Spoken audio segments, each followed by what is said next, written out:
Holy moly. We got a lot to talk about today. Welcome to the Breakaway podcast. I'm John Root, sitting next to Flavor Town over here. What's going on, Brian Farnsworth? This weekend was so nuts that I just knew that we were no longer in our dimension anymore and we had entered Flavor Town. Oh my gosh.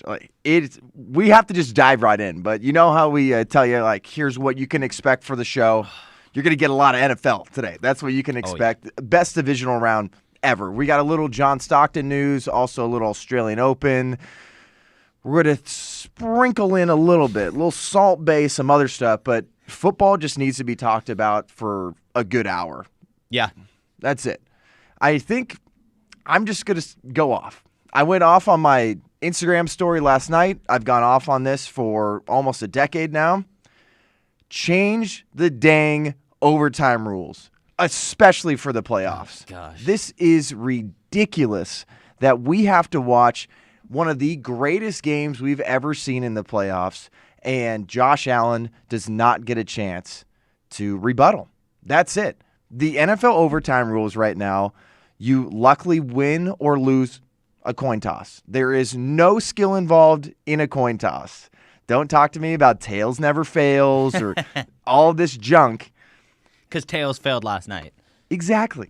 But also, too, I'm rocking Harrison Butker stuff. Harrison Butker was out there for that coin toss, and obviously the Chiefs won that coin toss, got the ball. Travis Kelce for the tutty, walk-off. Every single game was a walk-off. We're going to break down every game, too. But here, there should be no reason why Josh Allen and the Bills should not get the ball back and have a chance to drive the field to go to the Afc Championship game. It's a broken system. I mean, it's just awful. My heart goes out. I literally... I was texting with some buddies last night.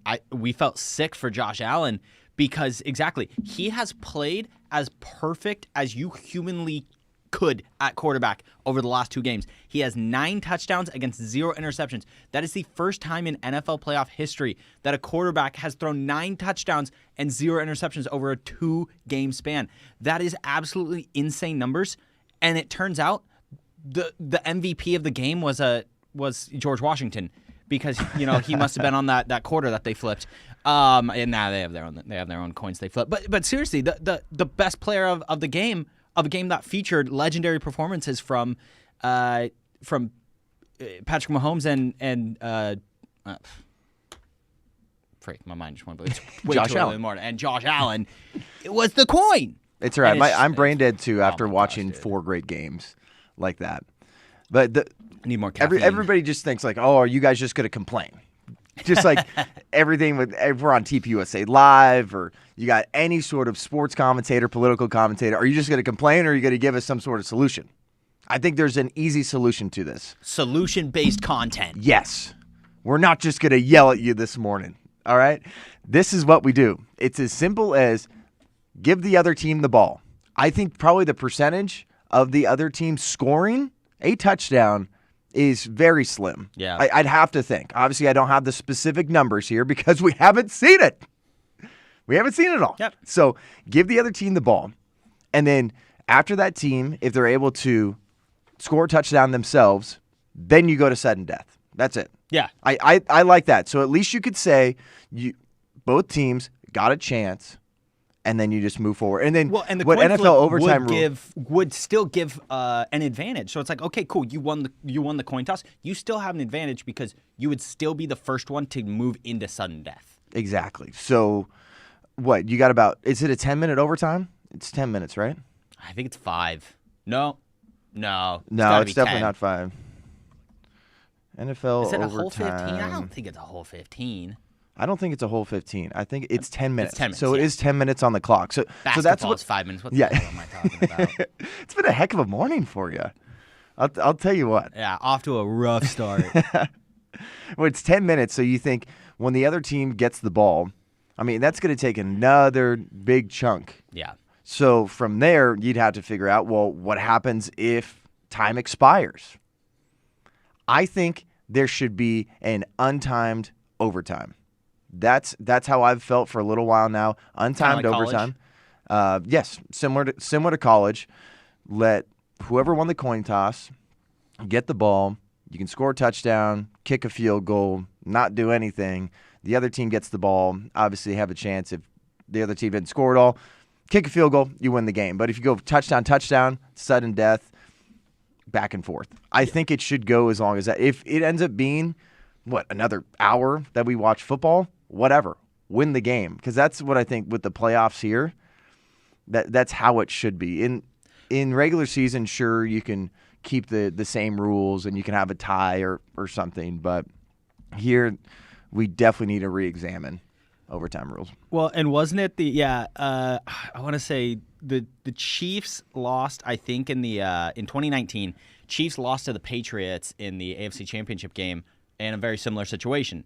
They didn't get the ball at all. Patriots go down, score, game over, right? And so after that season, the Chiefs, they filed a motion to get the rule changed, and it didn't go through. You know, the owners have to all vote on it and blah, blah, blah. There's a lot of bureaucracy with it. But it was just so funny that flash forward a few years later, and they're really happy this morning that rule didn't get changed for them. But I just don't understand with all the rule changes that we have in the NFL that this isn't one of them. Yeah. We talk about we're trying to protect quarterbacks or get rid of taunting, or for a little while they told them they couldn't celebrate in the end zone. And we get to a situation like this and just look at NFL Twitter last night and even a little bit this morning, and you're going to probably see it throughout the day. People are still going to be calling for a re-examination of the NFL overtime rules. I mean, I don't know if I saw a single person on Twitter last night that was advocating for, no, this is the way it should be. I believe in overtime rules. No, everyone was saying this is absurd. We need to change Even this. Emmanuel Ocho, he had a really good tweet last night. I like Emmanuel Ocho. There's times where I even out there before that. Man, there's times where I don't agree with his stuff, but I think I don't mind his show. Yeah, I think he does a good job, and I think the way that he's able to break down football is top notch. But he said it's time to re-examine the NFL overtime rules. Josh Allen threw for 329 yards and 4 touchdowns. He scored on 3 of his final 4 possessions and never touched the ball in overtime. It's as simple as that. You want to see the best players have a chance for their playoff glory. And if he gets the ball back and he's not able to get it done, so be it. But at least we could say he got a shot. Well, my mind is kind of just been spinning as well, where we've got Mahomes and Josh Allen going out there and playing perfection. You know, they're doing everything they possibly can to win that game. And these are 2 of the, better teams in the league. And where are their defenses? These defenses, Mahomes had 13 seconds to get the ball down, and he got there. He got it down and was able to kick a field goal. What happened? That was a defense? quick pass to Tyreek, quick pass to Kelsey. Mm-hmm. And they had all 3 of their timeouts to where they were able to bop, call timeout. Bada bop, bang, bah. All right, and there's part of my take. Obviously, part of my take does an incredible job. There's a tweet from Crazy stat. Final 2 minutes. Just look at that. Josh Allen, 5 for 7. Final 2 minutes. 102 passing yards, 2 tutties. Patrick Mahomes, 10 for 13. 188 passing yards and 2 touchdowns himself. What we saw in the final 2 minutes was bonkers. That's the only word to describe it. What we basically saw this whole weekend, too, was insane. Every single game had a walk-off. Yeah. We are never, ever going to see a divisional round like this, ever. Yeah. That was fantastic football. It was absolutely unbelievable. And I know there was a good stat here. The Chiefs became the first team in postseason history to allow a go-ahead TD in the final 15 seconds of regulation and still win the game. And other crazy stats, the Niners This is great. led the football game for 0 seconds. 0. They didn't lead the whole time. And they won the football game. I am still in shock about what I saw in that Packers-Niners game. Because I know I've gotten a little flack online about, oh, you say they have no business winning. The Niners had no business winning that game. No. That was the Packers game to lose. How often do we see playoff games actually just monumentally determined by special teams. That doesn't happen very often. And look, I don't. Maurice Drayton needed to be gone yesterday. That is the special teams coordinator for the Packers. They were the 32nd ranked special teams unit in football. You know how many teams we got in football? 32. That's last place. They were horrible all season. This wasn't just a bad night. This is a bad special teams unit that cost them a trip to the NFC Championship game. And I mean, look, it's playoffs. You're playing against a good team. Aaron Rodgers, I'm sorry, you need to put up more than 10 points. And True. granted, Very, okay, very yeah, true. sure, they missed some field goals. But look, like, score touchdowns or go home. That's just the way it is. However, how did they not find the end zone after that first drive? I literally thought it was going to be like a blowout. Because I was like, oh, wow, they just marched down. They just took care of business. Well, and then they were doing it again until it was a fumble. Who fumbled? Oh, Mercedes Lewis. Yeah, it was Mercedes Lewis. They were just marching down again. You could also tell that Aaron Rodgers was like, I'm never throwing you the ball anymore. Yeah. You don't expect that out of a salty vet. He's been in the league, 13 years? Yeah. It's crazy. But like, it's just, I can't believe that we might have seen the last snap of Aaron Rodgers as a Green Bay Packer. He's not going. And that he had to go out Packers. like this. Oh wait. Where do you think he's going though? Because obviously there's rumors of Denver. That was a huge thing during the offseason. I think Jay Glazer was the one that was really on top of that one. So I'm interested to see what's going to happen there. There is rumors about him going back to the hometown, going back to the Bay Area. How nuts would that be if the Niners find a way to get into the Super Bowl, figure out some way to win games? Because you have to give credit where credit's due.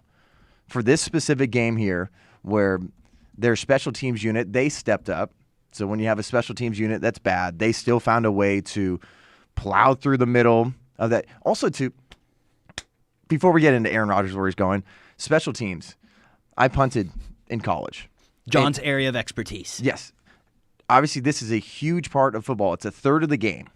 If you break it down, offense, defense, special teams. That's 1/3. Your coach, and why I'm calling for a firing of Maurice Drayton, is you have your unit set, ready for every single scenario. You have the 11 guys that are ready to go out there. Because remember, that final kick with Robbie Gould putting it through the uprights, a perfect 20 for 20 in his playoff career, they had 10 guys on the field. 10 guys after a timeout. That's on the coach. Yeah, it's not likely like they'd get a block, but maybe. It's unacceptable. And then especially, too, when you have that pump block, you usually have someone right up the middle where you have extra protection for your punter. Uh-huh. It should not be on the snapper to take care of that guy right there. Like, it was a complete and utter breakdown, and it was an epic collapse by that special teams unit. But do you know who they should hire for their special teams? Is Rich Bisaccia.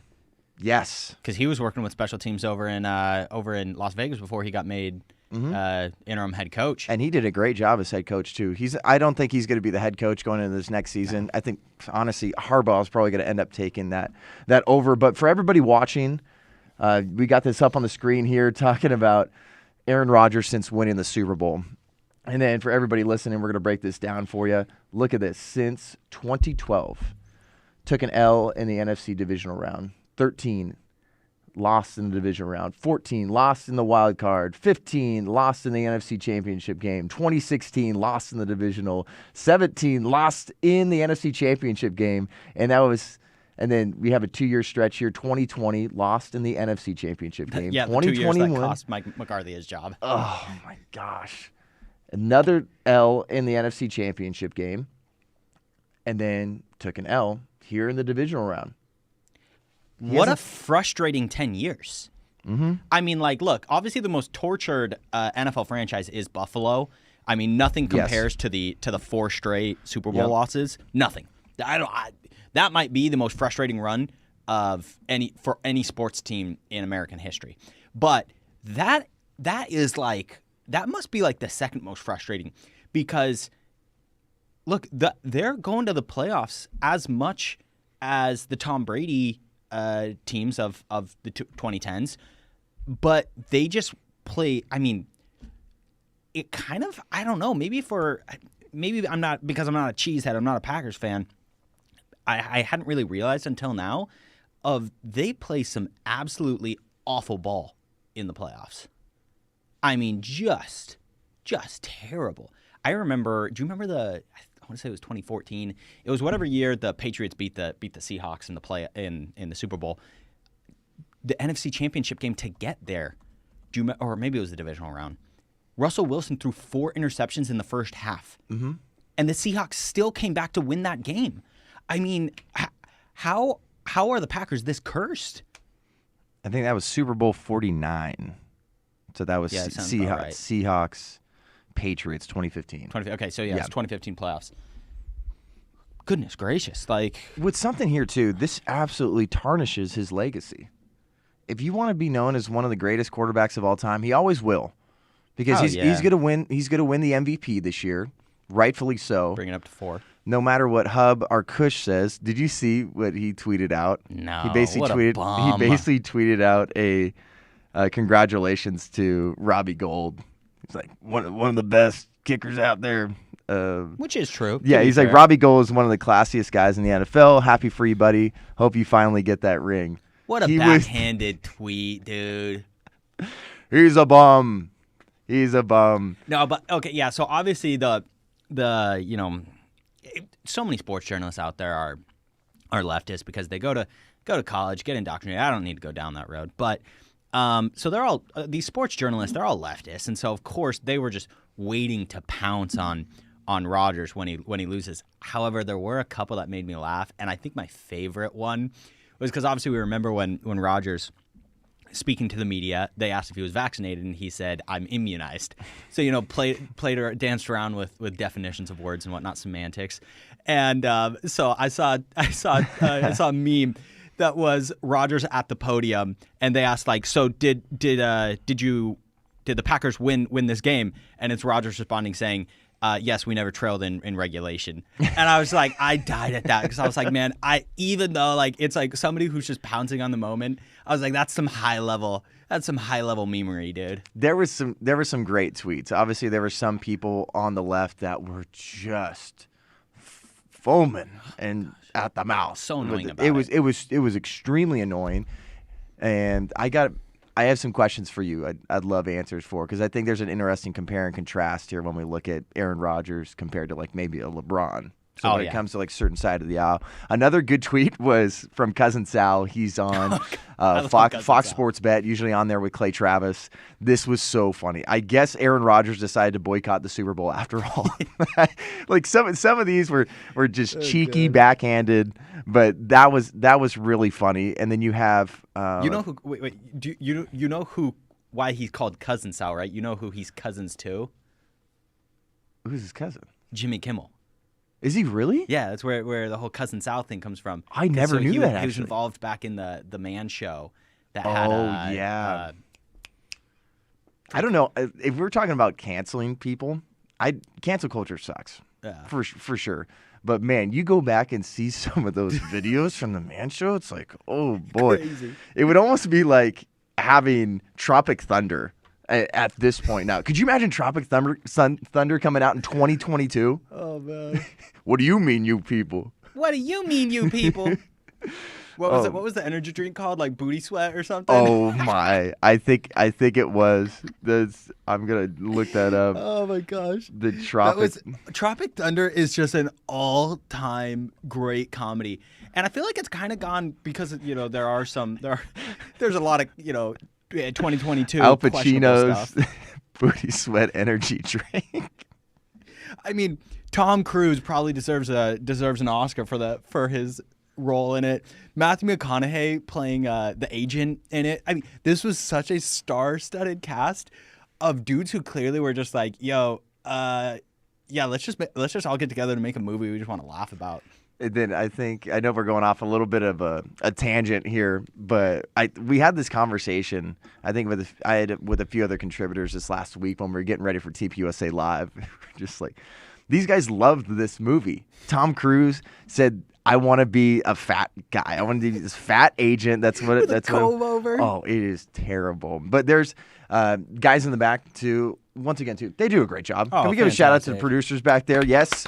Dom, Anthony, Angelo, hope you feel better, buddy. I know Josh is back there too, but if we could bring up the Breakaway Instagram. I know we posted some of leftist tweets and reactions to Aaron Rodgers, and we got some of the best followers out there. I read like almost every comment that gets put on there. Oh, yeah, it's growing a ton too. So we appreciate you guys listening, commenting. It's growing a lot more, and I love the way Breakaway is starting to come into its own. Oh yeah, and I just remember the comment that stuck out to me the most was somebody was just like, as soon as you post that, they're like, freaking vultures. Like, and that's what they were. They were waiting. They wanted nothing more than this game to happen where Aaron Rodgers loses and that they've had these tweets saved in their drafts for weeks. Mm-hmm. Just and then obviously when you think of just crazy leftist sports media journalists, Jamel Hill, it's pretty disgusting some of the things that she's said over the years. And there's a reason that she's not at ESPN anymore, but it took way too long for them to get rid of her. So everybody watching, then you listen, and we're going to break down some of these tweets. Aaron Rodgers got his ass canceled from the playoffs, so obviously a little cheeky comment about cancel culture. And then some of the other ones, too, people just continued to go off. This guy with a mask in his profile photo. He had something to say about it in a losing effort, but tonight's Fox ivermectin player of the game is Aaron Rodgers. And then the next one over here, it just keeps getting better, people. I will use the word hate very seldom when I'm talking about another human being, but I hate Shea Serrano. This dude, and the reason why is because, obviously, not to get overly political here, but during the Trump years, the stuff he would tweet out about Trump supporters was downright disgusting. Shea Serrano has so much hate in his heart that this guy, I cannot. Oh my gosh, I cannot stand this guy. He's one of the ringer dudes, but literally he is a literally despicable human being. I'm sorry. The way he goes off on a lot of those is just, it's disgusting. And then you found like they were just ready to absolutely pounce, like you said, and then you have someone like Shea Serrano that can say something about, say whatever you want about the president. Like, we live in a free country, go for it. But if you talk about these supporters and putting them into this specific box, that this isn't bridging some sort of gap. And also, you talk about politics in sports. Leftist politics in sports has ruined sports. And then we don't jump on the show and just say, hey, we need a bunch of conservative politics in there. If you love this country, that should not be a conservative ideal. That should be an American ideal. Yeah, standing for the flag, loving our troops, appreciating the game, and not getting into a bunch of this social justice nonsense. We have some American values that should be across the board. Mm-hmm. And if you love this country, that's not a conservative ideal. That's an American ideal. But Aaron Rodgers, real quick, before I have that comparison between Rodgers and LeBron, and then we'll break down the other games in the divisional round. So Aaron Rodgers went off the night before this game when they played the Niners. So he had this unfiltered year of Aaron Rodgers article that came out in ESPN. It's from senior writer Kevin Van Valkenburg. This quote from Aaron Rodgers: when the president of the United States says this is a pandemic of the unvaccinated, it's because him and his constituents, which I don't know how there are any if you watch any of his attempts at public speaking, but I guess he got 81 million votes. So he went off there, and then he had a lot to say about cancel culture. He had a lot to say about censorship, and he went on to say, when in the course of human history has the side that's doing the censoring and trying to shut people up and make them show papers and marginalize a part of the community ever been the correct side? We're censoring dissenting opinions. What are we trying to do? Save people from being able to determine the validity on their own or to listen and to think about things and come to their own conclusion. Freedom of speech is dangerous now, and if that doesn't align with the mainstream narrative, that's, I think, first and foremost what I wanted people to understand, and what people should understand is that there's censorship in this country right now. He went off. And obviously that triggered a lot of people, and that's the world we live in right now, where this should be about free speech. He should be able to go on the Pat McAfee show and talk about cancel culture. He should be able to talk about different treatments for coronavirus. It's like, come on, like, allow this guy to use his platform. But my question for you is, there's a lot of people on the right that cheer against LeBron. Yeah. And I think I would be one of them. But I think I'm able to at least separate this idea of athleticism, competition, skill set, everything, where I can appreciate him as a basketball player, him as an athlete, because he'll go down as one of the greatest athletes of all time. Oh, yeah. But there is parts of me where I'm like, he does not stand up for human rights like he pretends to. I don't think he really cares about equality like he pretends to. Sure, you can put it on the back of your shoes, but if you really cared about equality, you would stop having your shoes made with slave labor, and you'd probably have it made here and take care of those marginalized communities that you always talk about. He's also done great things for the Ohio community. We always got to remember that. He's been very charitable over the years. He has, and he's been a good businessman. But there is aspects of still within the game. I don't like his flopping. I don't like the way he complains all the time. But a lot of people on the right, I don't like the way he controls his teams. Yeah. That's why they're so bad. They built this. And I don't think he's a very good GM. He's an unbelievable basketball player that's able to take teams far. I don't think the Lakers are going to go far this year, but at least there's like a separation, I feel like, with people on the right that at least know sports. There's obviously some people that are just like, oh, I just hate him just because I don't like his politics. I'm like, well, figure out how to appreciate his game. But on the flip side, you got a lot of people now on the left. And I don't know if Aaron Rodgers would really consider himself a conservative. No. I don't actually think so. When he's gone on Pat McAfee's show, he's been very vocal about, he's like, I don't care about like Republican, Democrat. Like, no, he's like, I wouldn't consider myself either of those. He's very much this what we've kind of like the Joe Rogan thing, where it's like, look, Joe Rogan's not a Republican or a Democrat. Like, he is just he's at the political buffet. He picks and chooses what he likes. Yeah. And then if he doesn't really like something, he's going to put it back. Yeah. Like, as Joe Rogan said on we are off on a tangent here. Joe on his recent podcast with James Lindsay, they're chatting about some of that stuff, and he was like, yeah, look, like, they're calling me like far right, and he's like, I've never voted Republican in my life. He's literally never done. He was a registered Democrat. He supported Bernie Sanders, and now he's being called far right. Like, no, that's the same thing about Rodgers. If anybody thinks that like Rodgers is all of a sudden going to be this like voice for conservatism, you're out of your freaking gourd. Yeah. Like, that's not. He is just on this. He's a voice for freedom. Yeah. That's he's a what we can classical liberal. Yes. That's what he is. Exactly. And I feel like that's where everything just gets tossed into this bucket, and then like there's been a change of vocabulary. Yes. A ton. But I think it is interesting when we have that LeBron and Aaron Rodgers conversation where it's just like, this is public enemy number one for the right is LeBron James. Public enemy number one for the left is now Aaron Rodgers.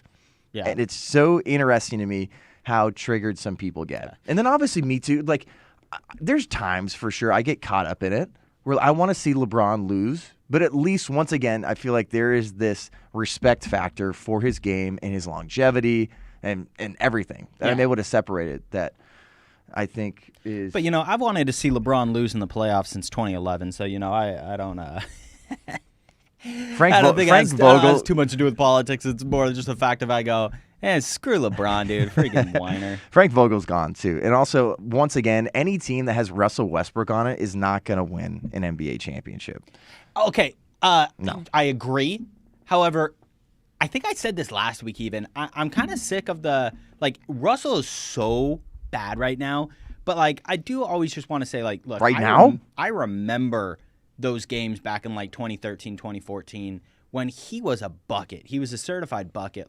He could go out there and he was a good He's a good individual player, but is he going to be able to bring people together and get over the hump in the playoffs and then win a championship? No. I think your he last is so chance ball dominant. Oh, yeah. No, like, I mean, I think 2016 was probably your last chance to ever like have Russell on a team that could truly compete for a championship. And then let's get into the other couple games. Oh yeah, let's start with the Titans. Titans Bengals. I told everybody the Titans were pretenders going into the playoffs here. They were not a good number one. It wouldn't have shocked anybody if they found a way to win the game. Yeah. But they were just not a good number one. Well, and way too many people were like, "Oh, Derrick Henry's coming back," and I was like, "It's not going to get the same." The dude has a metal plate in his foot. Are you kidding me? Like, he's coming back because the Titans are a franchise. So they've never won a Super Bowl, so they're desperate to win one. So of course these players they want to go out there and give it their all. But no, like, that wasn't. He wasn't going to come back and do these miraculous things. And then Tannehill, arguably the worst quarterback left in the playoffs at that point. And him and Jimmy G, I think are pretty okay. Yeah, I forgot Jimmy G was there. Because you got Joe Burrow, you got Josh Allen, Patrick Mahomes, Jimmy Garoppolo, Aaron Rodgers, Matthew Stafford, and Tom Brady. Mm-hmm. So I was telling my buddies going into this game. I mean, and put it on Twitter. Hall of Famers and MVP candidates. Exactly. And if you're going and Ryan Tannehill, if you're going into a game and it gets on the shoulders of Ryan Tannehill, and Ryan Tannehill's done a great job revitalizing his career. Mm-hmm. He's taken the Titans up a notch for sure. Oh, absolutely. Are they able to get over that hump? No. But if it's on his shoulders, I kept telling people they are not going to win this football game. If you expect him to throw for 300 yards and have some game-winning drives, or put it on him, it's not gonna happen. And I know you put it's just like what Josh Allen did last night. Tannehill could never. Yeah, like literally could never. It's just not in his bag. Tannehill, 3 interceptions, including the first play of the game. I know you put this in here, and the final drive to set up the Bengals game-winning field goal. Yeah, when there was. Literally, the first snap of regulation, and Tannehill throws an interception. Woof. I immediately went, "This game's over." And then when the Bengals only got a field goal off of that, I was like, "Okay, you're not." Like, and I got a little. And the game ended up being very, very good. Unfortunately, the reason why the game was very good and wasn't just an absolute blowout by the Bengals is because Joe Burrow got sacked 9 times. I want to know how many times in NFL history. The winning team has had their quarterback sacked 9 times. I'm pretty sure there was a stat during the broadcast that said the last team to give up, when they gave up their 8th sack, they said give up 8+ sacks and win a playoff game was 0-3 and the Donovan McNabb Philadelphia Eagles. This doesn't happen. Their defensive line was incredible. Kept them in the game. Oh, yeah. They were just bulldozing the Bengals front 6. Oh yeah, like if any of you don't know the name Jeffrey Simmons, he plays D tackle for the Titans.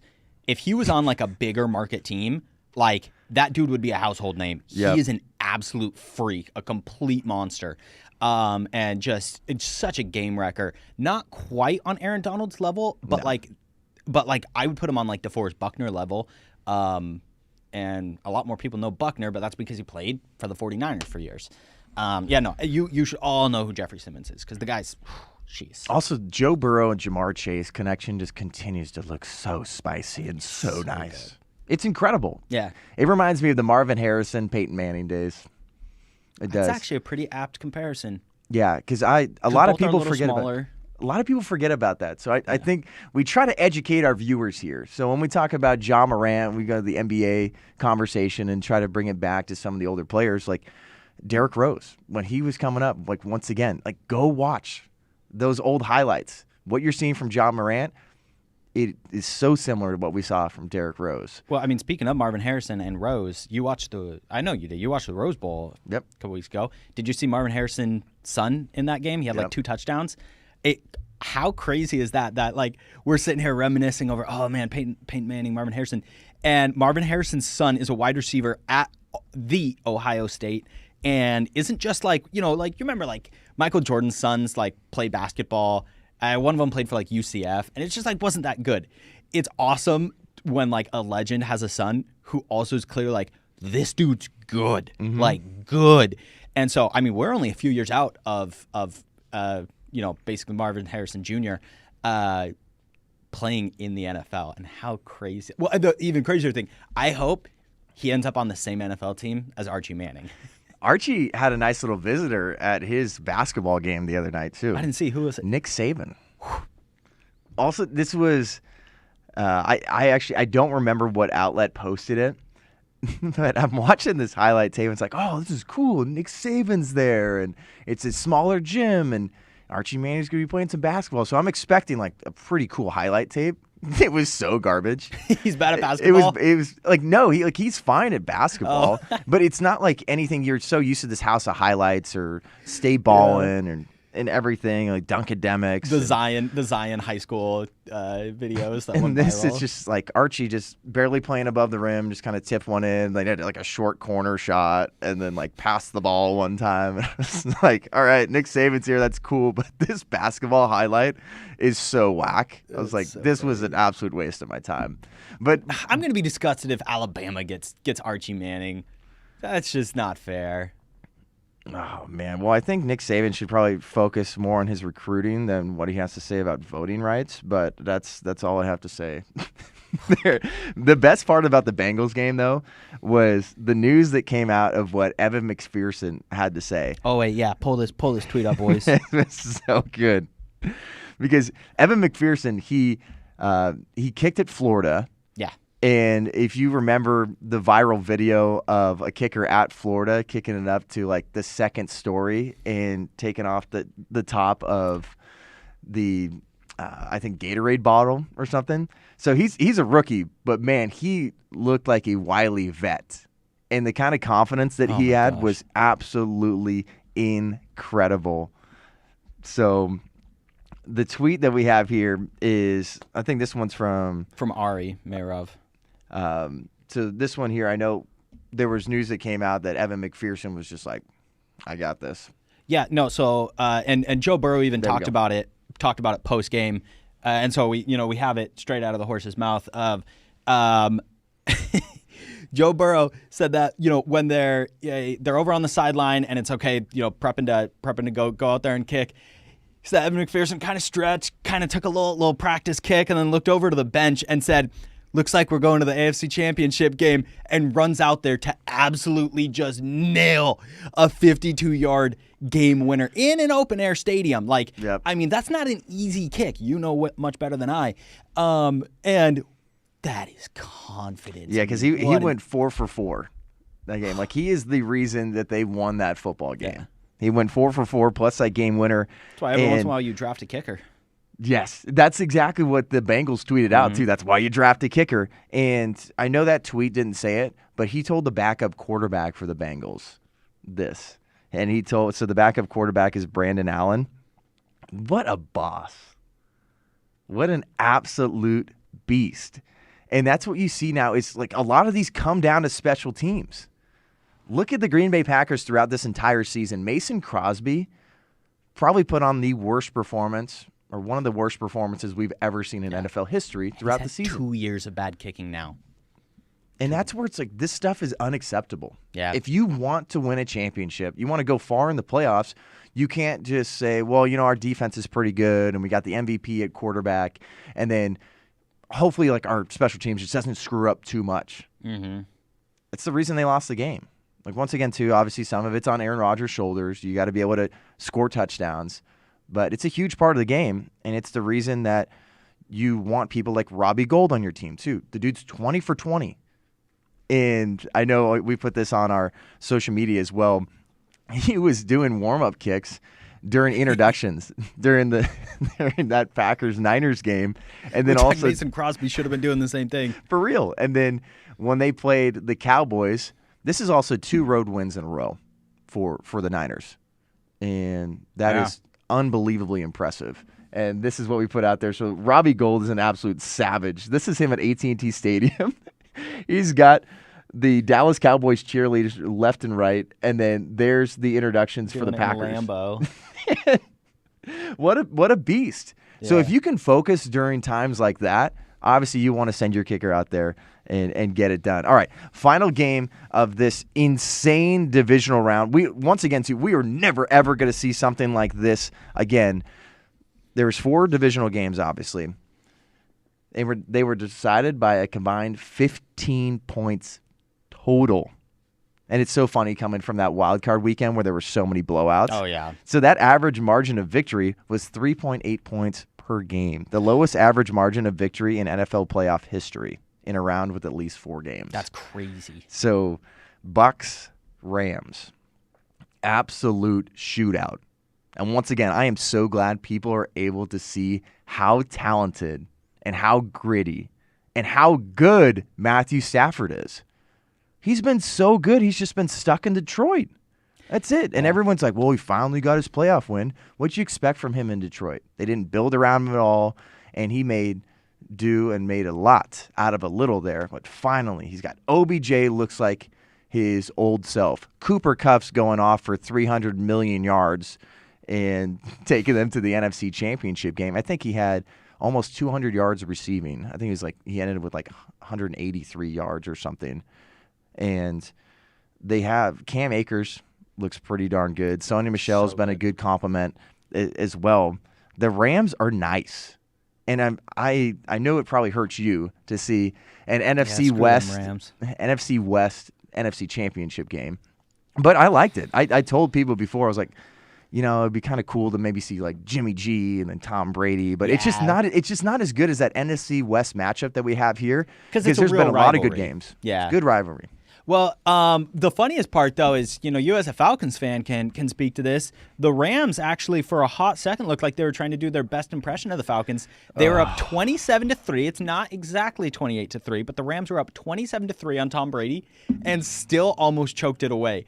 There was 2 massive turnovers in the second half. I get nightmares, seriously. I watch these games, and then every broadcaster used to be like, well, Tom Brady's in the game. Did you ever hear about that Super Bowl? It's 28-3. Yes. No, you will never. Yes, we've heard about it. You Okay. will never live it down, ever.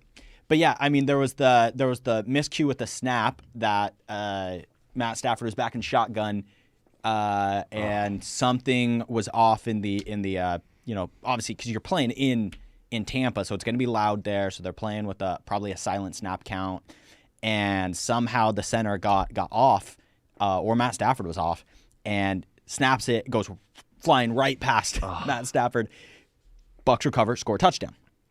And then when the Rams are trying to run out the game, Cam Akers just has a awful fumble. Bucks jump on it, go down, score another touchdown. You hold on to the ball. You know what they're trying to do, and it wasn't even.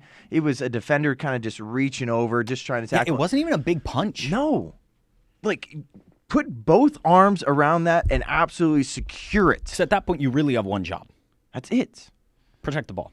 But yeah, no. So it was crazy. The Rams. It should have been a just walk off, but it came down to a really really close finish, just like all the other games this weekend.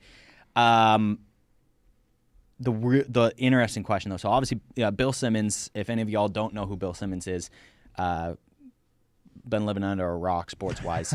Mr. Boston Sports himself. They got the Volume Sports now, right? No, that's Colin Cowherd. Cowherd. No, Colin Cowherd. Okay. Bill's the one who started The Ringer. So after he left ESPN, because ESPN doesn't let anybody get bigger than them. So. What was that outlet he had, too, that was... posted all his articles at what was the Grantland? Grantland. Yeah. No, Grantland was incredible. That was great. I own the Grantland books, which is just a combination of all the articles written there. Fantastic stuff. It was back when ESPN still had a soul and was decent. It's so true. When they had real journalism. But yeah, being a Boston guy, Bill loves Tom Brady. Still roots for him. But when the game was ending, Simmons tweeted out. And was like, I think we have seen the last snaps of Tom Brady and Rob Gronkowski. No. I don't agree either. No. With something like that, Bill Simmons is an absolute legend. But I think something like that is just trying to get more traction. That's not Bill, though. I know that's not Bill. Yeah. And I know it would be totally off-brand for him. Uh-huh. I could see Gronk being done, but I can't see Tom Brady being done. There's just no way that he has so much left in him. I think so. I actually think it's more likely we've seen the last snaps of Aaron Rodgers than the last snaps of Tom Brady, which is kind of crazy to say. But I think Aaron Rodgers would be the closer one to being like, I'm done playing the game. Because that would be a very dramatic Aaron Rodgers thing to do. Like, He's well, so Rodgers. whatever, throw in the towel. I'll keep doing these Rodgers rate commercials, cash the checks, and grow my hair out and try to figure out my relationship with a Hollywood star. Not a Shailene Woodley fan, huh? No. Not a big fan of the Divergent series. No. I can't say that those are... Fault in Our Stars guy over here. Yeah, we won't keep talking about movies, but... Not a big 16 and pregnant fan? No, I know, unfortunately, way too much about Shailene Woodley's career. I was impressed by that. It's like somebody checked out IMDb before we got in the podcast studio. No, I can just rival Alex Clark on pop culture knowledge. Without the propaganda. Yeah. Yeah, I think Gronk's done. Okay, you think so? I think if Tom comes back, Gronk comes back. Yeah, because, I mean, it wouldn't surprise me, but I could also see Gronk just like, well, Tom helped me get my incentives in the final game of the season. Yeah. I'm going to go. He's probably still going to try to get USAA insurance and get turned down because he's not a military member. He might join. He might go join the military so that he can get. That would be a great commercial for them. That would be a spoof of him joining, like jumping out of an airplane and stuff. Oh, that would be amazing. That would be so. Wait. What's Brady's current contract situation? Because I remember originally he signed a 2-year deal with them, so it's been 2 years. But last offseason, did he sign some sort of an extension? Because there's actually there's a lot of that right now, like legends who have options or stuff like that in their contracts. Because I think he deferred $15 million of the $20 million signing bonus to 2022, and. Let's see. I know this is from Sports Track. They do a good job breaking down these different things. Let's see. So he signed that 1-year deal for $25 million, including a $20 million signing bonus, $25 million guaranteed. Average salary, obviously, of just $25 million because he got 1 year. He earned just about $9 million this season as a base salary. Signing bonus was $15 million. Roster bonus of about $1.5 million. Okay. And I guess if he retires, the Bucks will recoup $16 million of the signing bonus. So $16 million of the $20 million signing bonus that was deferred to this next season. So they'd be able to save a lot of money. They don't care about that. But they don't care about that. They care about winning ball games. Yeah. And especially it's been 2 great years. Okay, so technically he's still under contract for next year. Mm-hmm. It's obviously he could walk away from the game, but it's not like he's a free agent. That's what all of a sudden my brain was going. Yeah, no, he's not a free agent. It's not like the Davante Adams situation where I think there might be some dark days ahead for Packers fans. Yeah, obviously, and Davante Adams kind of said it last offseason. So he was in contract extension talks with the Packers because normally these wide receiver 1 dogs, they never make it to free agency. They are always get extended, and I fully expect Davante Adams, if all the rockiness wasn't going on with Aaron Rodgers and the Packers, he would have extended last offseason. But I'm sure he had some private conversations with Aaron, and Aaron said, "Hey, I don't know if I'm going to be here next year." And he went, and so Davante Adams broke it off, and he said, "Yeah, I'm going to wait to see what happens with Aaron." Genius move by him, because now that's the thing. He and Rodgers are going to go have some conversations now, and if Rodgers is like, "Yeah, I'm done here," Davante's not re-signing in Green Bay. I'm sorry, they could offer him the boat. They could offer him to be the highest paid wide receiver, and you know what he's going to say? Well, you know what? Every other team would offer to make me the highest paid wide receiver anyway, so I'm going to go somewhere else with a quarterback. My prediction: if he leaves, as long as Rodgers leaves, he will leave. I say he goes and reunites with Derek Carr down in Las Vegas because that was his college quarterback. They were good together in college. Also, the Raiders are nice, and they need a wide receiver 1. If the Raiders if they were able to beat the Bengals, they would be in the same situation here. I think the Raiders would have beat the Titans, and then they were my dark horse before. Oh yeah, I remember you saying that. And they looked good. I think they won their last 4 games. And then I think they won 5 of the last 6. Yeah, they won. Bisaccia had them rolling. Yeah, I mean, they looked really good. And then it's going to be interesting to see what Aaron Jones does, too. I know he signed a 4-year contract with the Packers, so they're going to have him. They're going to have him, and they need him because what's his face? A.J. Dillon actually got hurt in that game. I can't remember what it was, but it was kind of underreported. I'm still in shock. I can't believe they lost that football game. Yeah.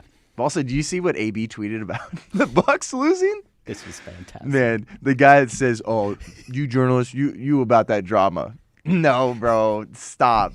You're about that drama. He's out here trying to drop beats and tracks with Kanye, and then now he's just dropping bombs. I just sent you the tweet. Go and throw that up. This one's hilarious. He's dropping bombs on the Bucs. He took AB took the picture of him in the end zone with his shirt off, and he had his hands up. So everybody was memeing stuff in there before, and so somebody put in a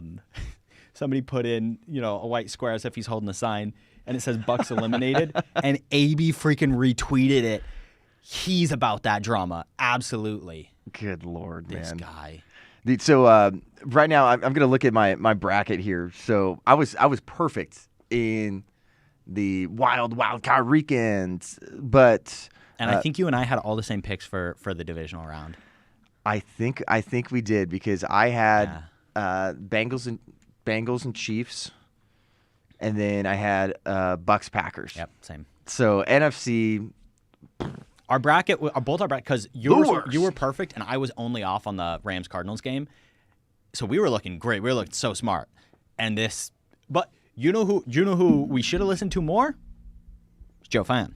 Yeah. Because remember, if you remember, he said last week, give me all the underdogs, and I really thought Josh Allen was going to pull it off. And while I was watching the game last night, I went, that son of a gun.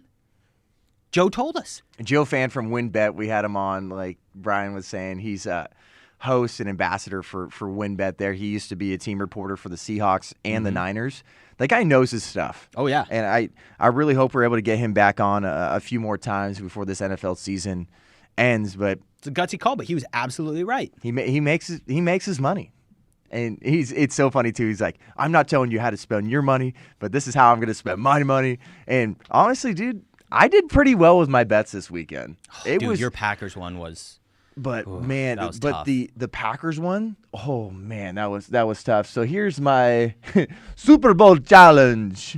This is obviously from your bracket's completely busted. Oh yeah, it's donezo. I mean, look at the left side of it. Can we just look at the left side? That's a beauty. Right side, woof. Yeah, that just went downhill fast. Obviously, had the Packers winning the Super Bowl. Oh wait, yeah, no, I had a difference of you. I picked the Bills to win in the divisional round. That was right. My only difference from you. But holy smokes. Okay, so you're still a little bit alive. See, I had a very similar bracket, but mine I had Bengals and Packers making it, but I had Bengals winning the Super Bowl. So I'm still alive for a Super Bowl winner. Yeah. That at this point is my only chance. Producer Dominic back there, he picked Niners to win it all, right? Am I right on that? Did Dominic pick the Niners to win the whole thing? Yes, he did. Okay. Yeah, so, Bay Area boy back there. Yeah, producer Dominic's still alive with the Niners as well. That homer pick just worked out well. Yeah. Your Cardinals homer pick didn't work out. Well, a homer pick. I only picked them to win one game. Which also, how not to jump back into last week's conversation, but the fact that the Cardinals haven't made any sort of announcement of what they haven't said, hey, we're keeping these guys, and they haven't said we're firing them. Leaving this fandom in just complete, just like wondering of what is going on is really kind of annoying. Which what it shows is Mike Bidwell is just completely at a loss of what to do. And frankly, I like the Bidwells. I think they're phenomenal people. I think they're some of the best owners in the NFL. But dude, make up your freaking mind. Yep. Also, too, as we wrap up the NFL here, we got to give our picks for the championship game, and then basically who we think is going to win the Super Bowl. I got to give a different pick now, but there's going to be a little shakeup in the NFC South because we don't know what's going to happen with Tom Brady and Gronk, and then we know the Falcons are trying to rebuild a little bit too. Like this could be going into the final year of Matt Ryan. Yeah, it probably is. And then you got the Panthers, who are constantly in disarray. They don't know what they're doing. Matt Rule said that he's going to go out and hire a superstar offensive coordinator. And I was like, okay, first off, you're an offensive guy. That's what they hired you to do. So I don't know why you need a superstar offensive coordinator. And they hired a guy this week. Did you see who they hired? Yeah. Ben McAdoo, who, okay, in fairness to Ben McAdoo, he was the OC of the Giants in the early OBJ days. Now, you kind of wonder, because then he became the head coach of the Giants, and that's when all of it went to crap. You kind of wonder, was it Ben McAdoo who helped turn OBJ into a star, or was OBJ just a young star? And so it's like this whole like superstar offensive coordinator pick. Matt Rule, 365 days from now, he will not be the head coach of the Panthers, I guarantee it. And then the reason we bring this up is Sean Payton, the head coach for the New Orleans Saints, Big news. been there for a long time. He's not committed to the team next year. Nope. It's because he doesn't have a quarterback. And the team has no money. Like, if you thought Taysom Hill was going to take you over the hump and make you a contender, you're insane. I don't think he ever truly thought that. I don't think he thought that. But people thinking that you can just kind of plug and play someone like that, it's not going to work. You get figured out really quick. That's why Taysom Hill is a great compliment. That's why when you have people like Marcus Mariota with the Vegas Raiders, he's a good compliment over there. He's not going to be in a lot. And obviously I'm not directly comparing Mariota to Taysom Hill. Yeah, but they do have a lot of like similarities of what they like. Mariota's a better actual quarterback. Yeah, but the way they use him as that like wild card player, it's interesting. I think that's all. I think that's all Peyton really ever wanted to do with Taysom Hill. And then so my picks right now. So NFC Championship game, we got the Rams and we got the Niners. I got Rams. I think Rams are just going to score too many points. And if the Niners on defense are still hurt, like I know they were missing their top cornerback this last game, you're not going to be able to go through another game like you had this last week. They obviously were able to get it done on special teams once again, and they're finding ways to win games, for sure. You got to give credit where credit's due, but I think there's way too much offensive firepower with the Rams that I don't think they're going to be able to score enough points on their side because Jimmy G, obviously there was a lot of drop passes early, so I think he was getting too much flack. Or there was a huge drop.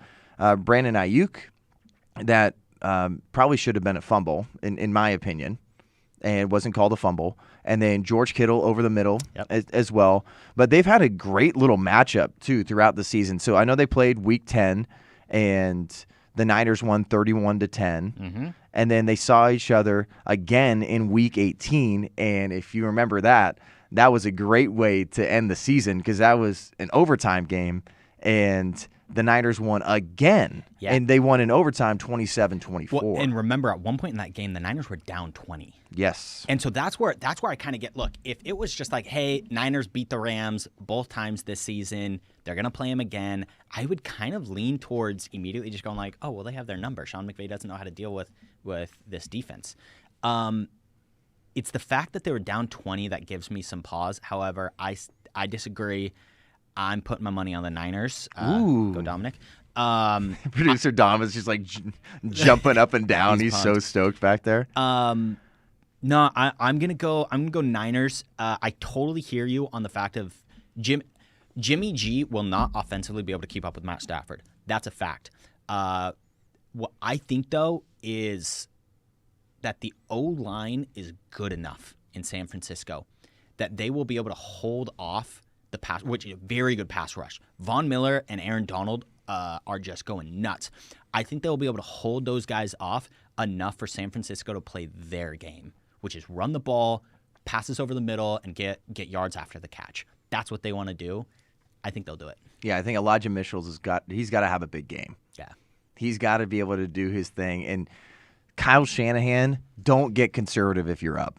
Please, for the love of God. And this guy constantly just tries to tell people, it's not my fault that the Falcons and the Niners both gave up leads in the Super Bowl. It's not on me.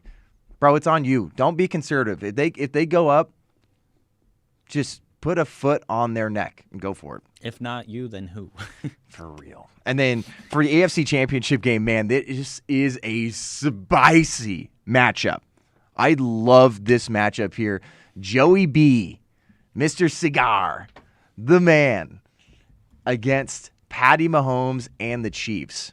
Obviously, the Chiefs have just some offensive firepower that you do not want to go against.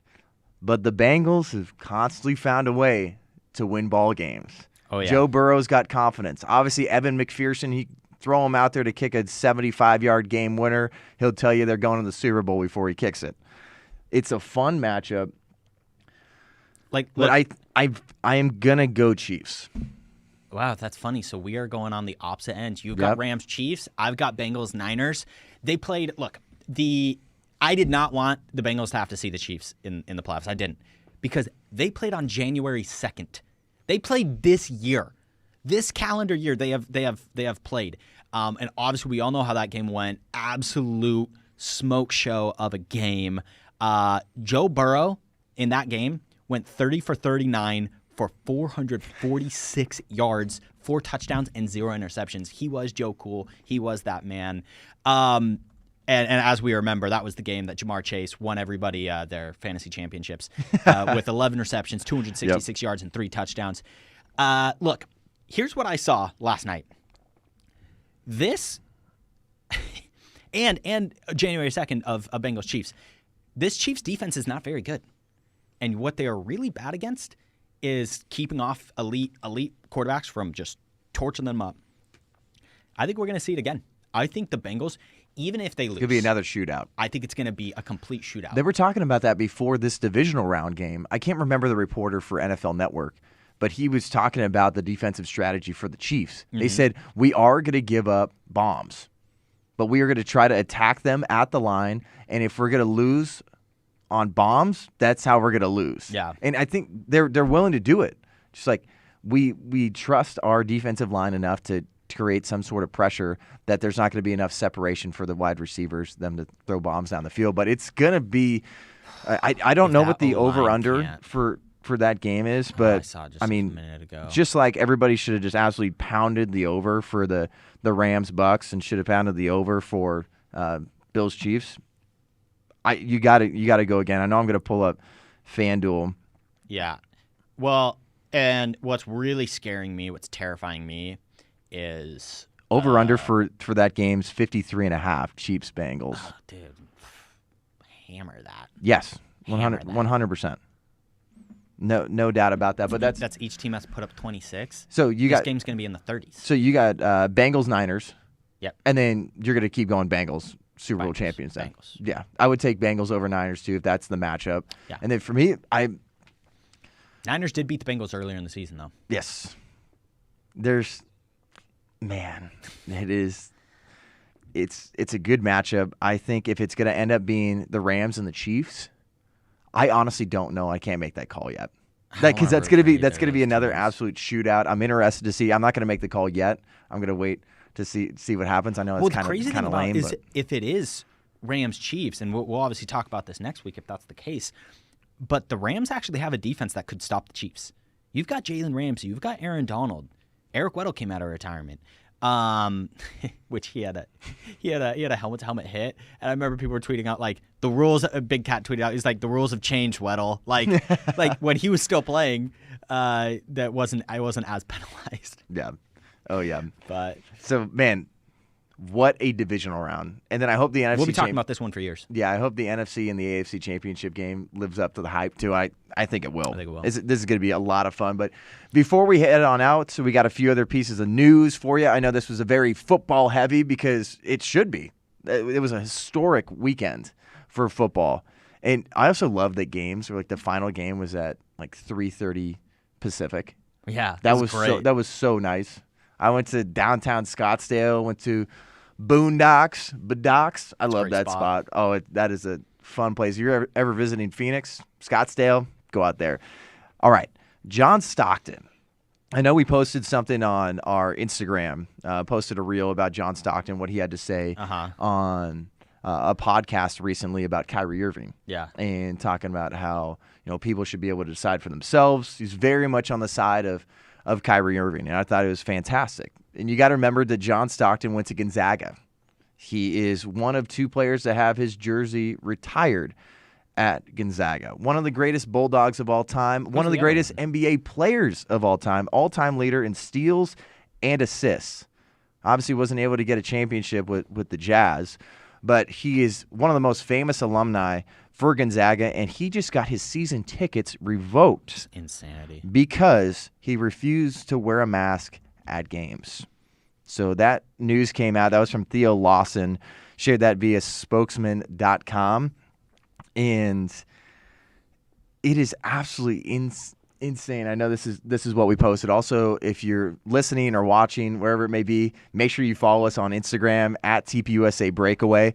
And what it had to say in that article is obviously they're in the state of Washington. And that is got insane mandates, insane restrictions.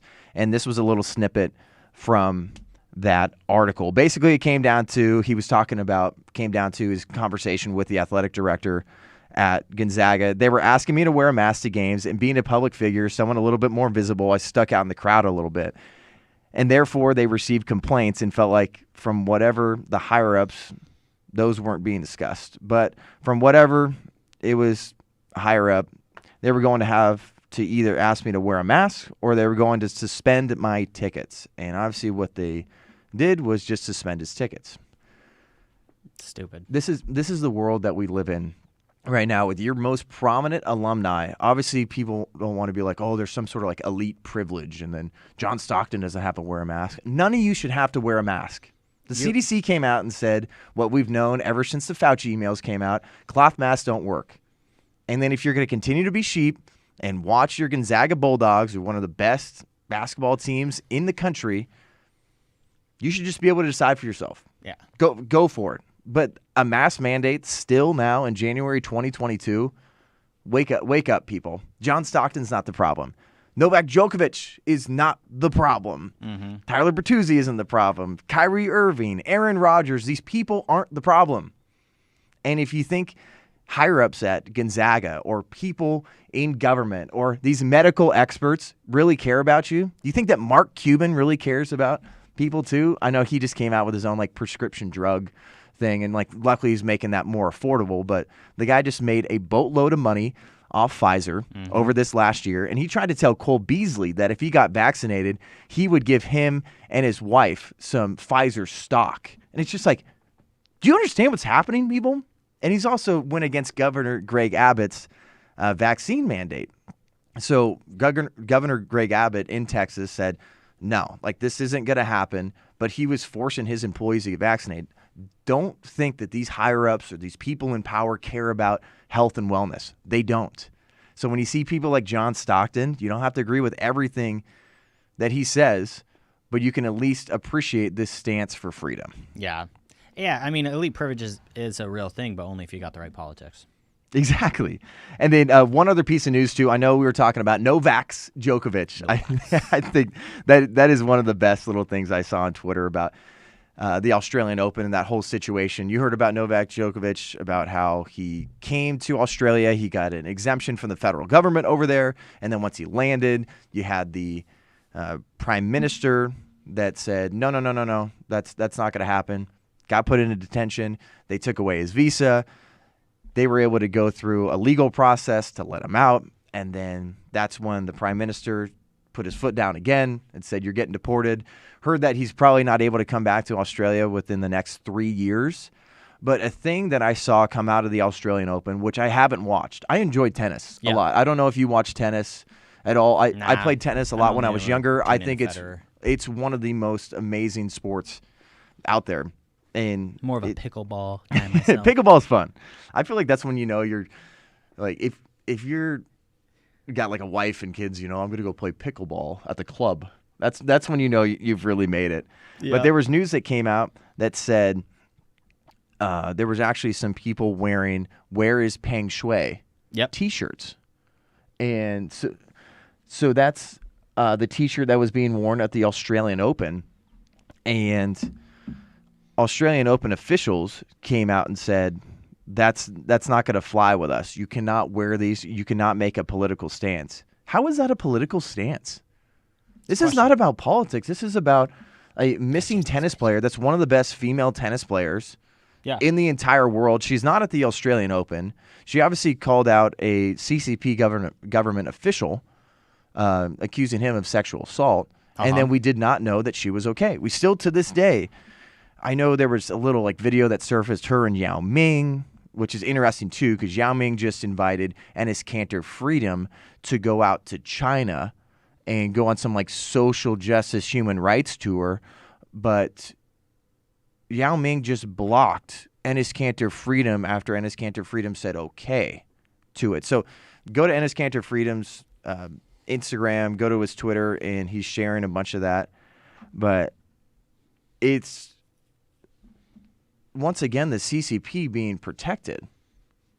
Yeah, they're complete authoritarians. Don't forget, in about a week, we're going to have the Winter Olympics in Beijing. It's not even a good place to have the Olympics. They have to make their own snow in Beijing.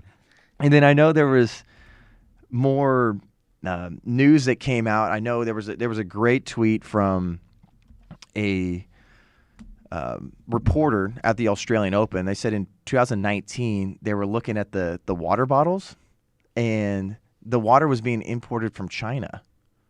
So there's a connection here with China and the Australian Open and the Olympics. And why would you need water imported from that's China what they're and saying. Australia? Just weird. It goes to show that China's in bed with the NBA, the Australian Open, all these, they have so much power. And then I know we're going off on a little bit more of a tangent, but getting ready for the Olympics, these are some of the restrictions that are imposed on athletes. Proof of vaccination, daily testing, mask wearing when you're not competing, no talking in elevators or other closed spaces, and then get this, ladies and gentlemen, no cheering or singing for your teammates. Why is it in China? Exactly. This place, it should not be here. China. And then I know I talked about this with Morgan Zager. She was guest hosting Buck Sexton's show this last week. And also, once again, congratulations, Morgan. It's good stuff there. His podcast or his radio show? His radio show. So it's called Hold the Line.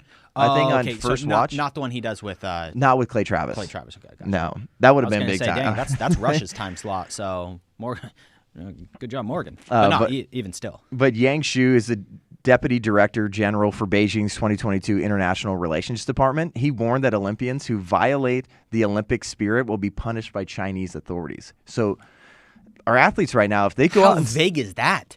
Yes. Violate the Olympic spirit? That's not even a real thing.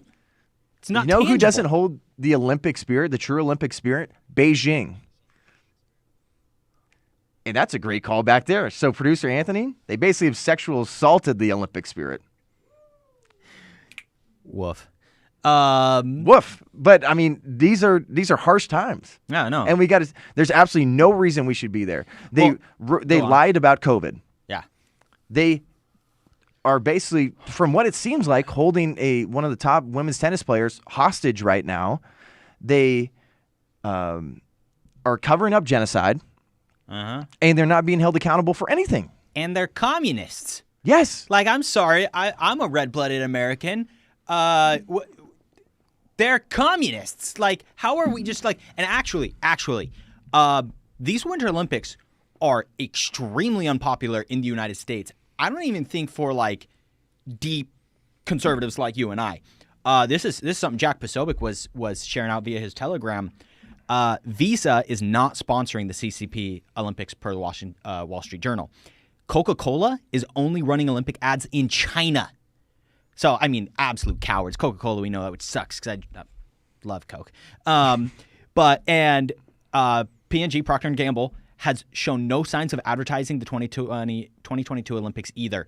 These are major regular sponsors of the Olympics, and essentially what they're saying is we can't be advertising that we are sponsoring the Olympics in the United States because it must be deeply unpopular. Also, did you see during the games NBC not sending their announcers? Oh no, that's ESPN. Well, NBC. Oh, NBC too? NBC's not sending their announcers. Interesting. The AP, however, is sending over 100 reporters. AP, of course. But no. Are they going to go out there with NPR? Probably. No, but also, so NBC, because they are the ones who have the rights to the Olympics here in the States. So they were running their advertisements during the games yesterday. Did you see the Jurassic World one where it was that partnership? Oh, yep. Did you notice it didn't mention where the Olympics were being played? It just said the Winter Olympics. Yep. No mention of China.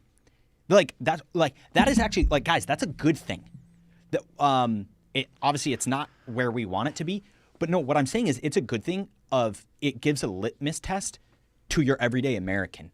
The everyday American, it's clearly so unpopular that they are doing the Olympics in communist China and that there's all this problem that these advertisers know, hey, they do not want to see that we are backing this. I just think it's so weak, though, where it's like a diplomatic boycott's not enough. No. Not telling us where the Winter Olympics are in your ads is not enough either, because there's still cash and checks. Yeah. So I will not subscribe to this thought that they really do care, and it's about money and profits for them. That's it. There's no reason that we should be there. And once again, too, I don't say it lightly, because athletes work their butts off to get there. This could be their first and only Olympics, maybe their last Olympics.